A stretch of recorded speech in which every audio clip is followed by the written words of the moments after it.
Hello everyone and welcome to Cinderful Gaming. I hope you're all doing well, I hope you're all staying safe, and most of all, I hope you're all fighting that war against the grey. Today's video is a Black Library review. In today's video, we'll be taking a look at one of the many publications brought out by a Black Library and giving you our thoughts on the book, audio drama, whatever it happens to be. Now, I will say that we will try to keep this review to as spoiler free as possible, though there will obviously be points where we talk about things happening in the book. We will try to keep away from saying any of the major plot points, so you can go and read this book for yourself. We'll just give you our thoughts on whether or not we think it is something you may be interested in. So we'll use this video to instruct you on maybe is this sort of going to be a book that you would like to see. With that all said and out the way, let's get cracking on. Let's talk a little bit about the book that we have reviewed this time. In today's Black Library review, we're going to be checking out Covens of Blood. Now, this is a three-part story written by Anna Stevens, Liane Merciel, and Jamie Crisalli. And also, it got an audible version a few weeks ago, probably about a month ago now, and is narrated by Colleen Prendergast, who does a fantastic job of all the characters.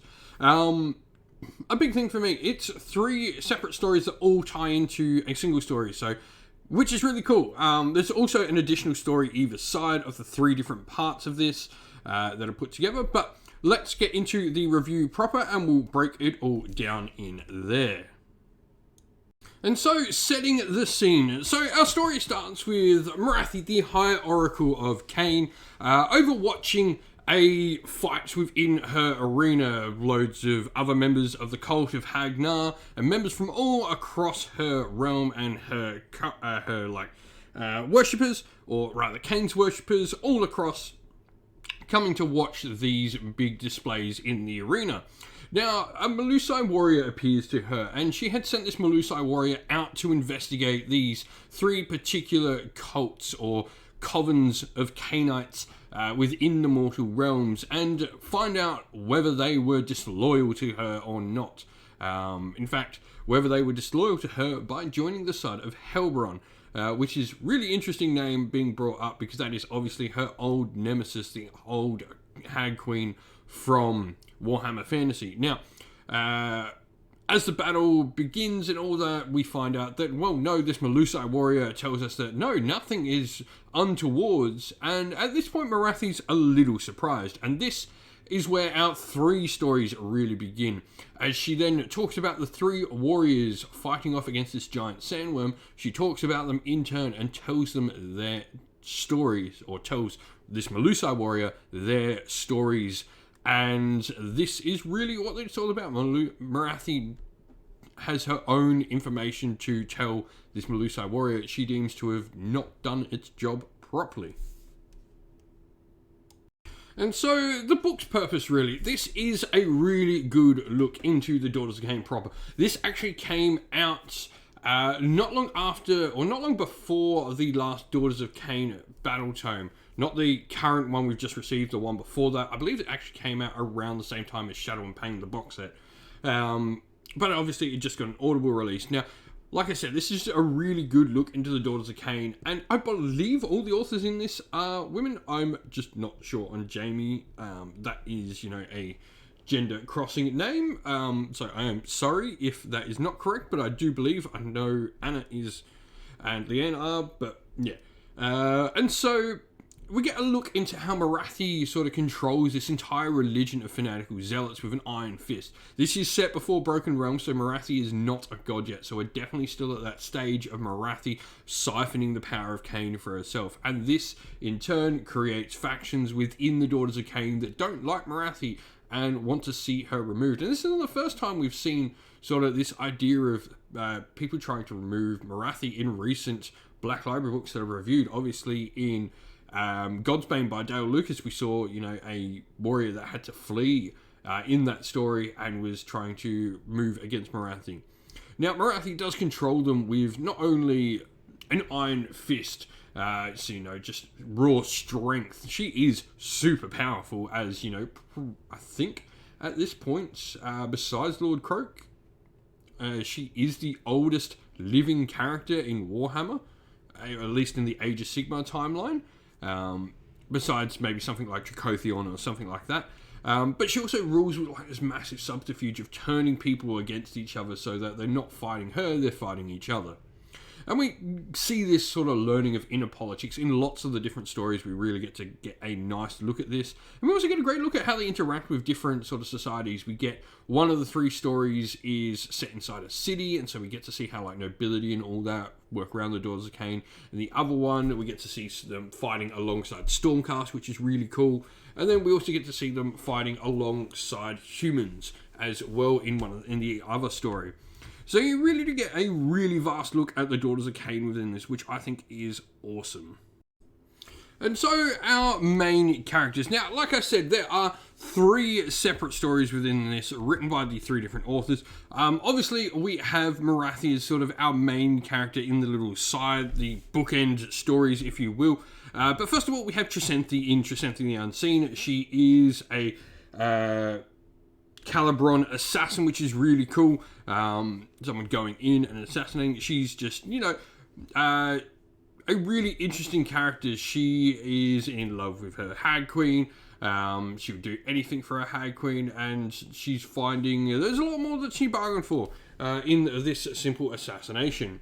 We have Nepanora in Redclaw and Ruin by Liane Merciel. Nepanora is interesting. She ends up right at the start betraying her Hag Queen and sort of becoming a de facto leader with some really close friends. She's really close friends with, which is weird for a Daughters of Cain, should be said. Friends aren't something they really have, but she's close friends with a fighter, a warlock, female warlock as well in Redclaw and Ruin, and we get to see quite a bit about her. And then Varhis is an old ancient Hag Queen, so while Nepanora is sort of like an up and coming character, Varhis instead is a character that is sort of coming to age, and she's got to find Cain's favour once more. She's growing old and haggard. She's going to die of old age, which is the most horrible death that could be imaginable by someone whose sacrifice to her god is always ruin and blood. And so, what does change about these main characters over the story? Now, it's obvious at the end that we are hearing the 3 stories of the 3 fighters in the pit. Now, Trisenthe is really, her big thing is her devotion to Morathi over this becomes so watertight. She is so utterly loyal to Morathi that she gives up everything almost she has. Nepanora, on the other hand, she really gets to see her sort of power rise within there. And Varhis finds her own inner strength, finds her faith back. When she started sort of losing it and going a little mad and her hagness taking over, she really does find that faith once again through her character, and which is really cool. And that's pretty much what changes about them, a lot of them. These are short stories, like each of these stories only goes about 4 hours at the longest one, I think. So they're not overly long, but you get a decent little character progression. You get, it's not really a lot of hurdles overcome. It's normally about 1 hurdle in each of these stories because they are so short, but they all play their part into the ending of the novel. So what does the book do well? Well, first of all, it really does show how split the Daughters of Cain are as a faction. This is a faction with so much infighting, and a lot of that stems from, having one of the most untrustworthy characters in Warhammer in Morathi as your faction leader. Of course, your whole faction is going to be a bunch of backstabbers. There is so much inner turmoil and fighting within all these novels, not just within different characters, but also within singular characters itself. Am I doing the right thing? Am I doing this? Am I doing that? Like, how characters are torn one way or the other because of all this subterfuge, all this lying going in within the people above them within the faction. I also really enjoyed, especially in the Stormcast story, Redclaw and Ruin, I really enjoyed the interaction with Stormcast and the Stormcast pretty much ending that story going, I know even less about these characters, these Daughters of Cain, than I did before. There's some really fun stories in that at the end. And that also has a really nice look into the Warlocks of the Daughters of Cain as well, which I don't think get enough attention. I really enjoyed having the Warlocks as a front and center character lot in that story. Who would like this book? Well, Daughters of Cain fans, like, this is 100% all for you. It's timing of when it was originally released, and then also this audio version came out with the current battle tome that's out. So it's been released alongside the battle tome multiple times. This is 100% for Daughters of Cain fans. It makes you want to collect and play that faction. I've got my Daughters of Cain. I want to get them on the table now after listening to this, and that's exactly what it should do. I also really want to do Daughters of Cain and Allied Forces and play some Allied games in some narrative play style with this, because I really did enjoy that Red Claw and Ruin book and how it sort of played. But yeah, Daughters of Cain fans, if you want to have a really nice look into your faction, I know it's not, I guess, current Daughters of Cain timeline, so Morathi's not a god yet, but definitely this sort of shows where a lot of those feelings towards Morathi come. And in summary, this was a really great look into Daughters, as I've said so many times. A really fun way as well to tie 3 different stories from 3 different authors together. I really like this. I would like to see more books doing this. Like, I recently read the Successors anthology, which is a bunch of different random Space Marine stories that none of them really tied in fully. Like, a lot of them were about success, brand new, Primaris Marine chapters. I never really tied them all in though. I would like to see more books and more anthologies written like this, where there is an overarching narrative to all the different stories within it. I think that this is such an interesting way to put 3 stories together, and I really did enjoy it with these bookends at the end.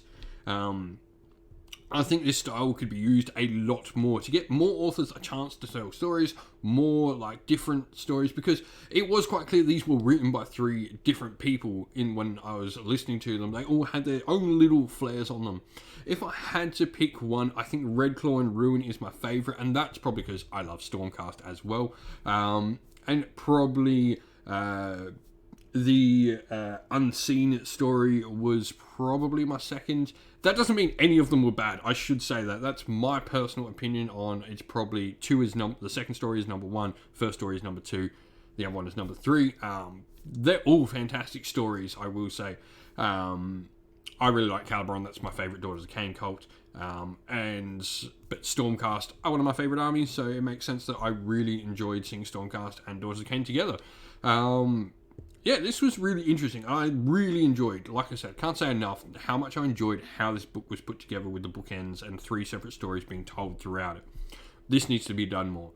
With that said, I would definitely put this like an 8 out of 10. It was a really enjoyable story to listen to. Well done to everyone who had a part in this, from the 3 authors and the narration from Colleen as well. All a fantastic job altogether. And so that's the end of the video. Thank you all for watching. We hope you enjoyed it. If you did, please don't forget to leave a like and subscribe to the channel if you haven't already, and drop us a comment down below letting us know what you enjoyed about the video. If you'd like to come help support the channel in another way, you can do so either by joining our Patreon or YouTube members, or grabbing some channel merch off our merch store on Teespring, which is on our YouTube store as well.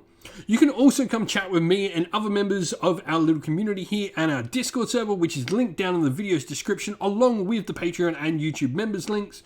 And as a special shout out to all those Patreons and YouTube members, we'd like to give them all a shout out.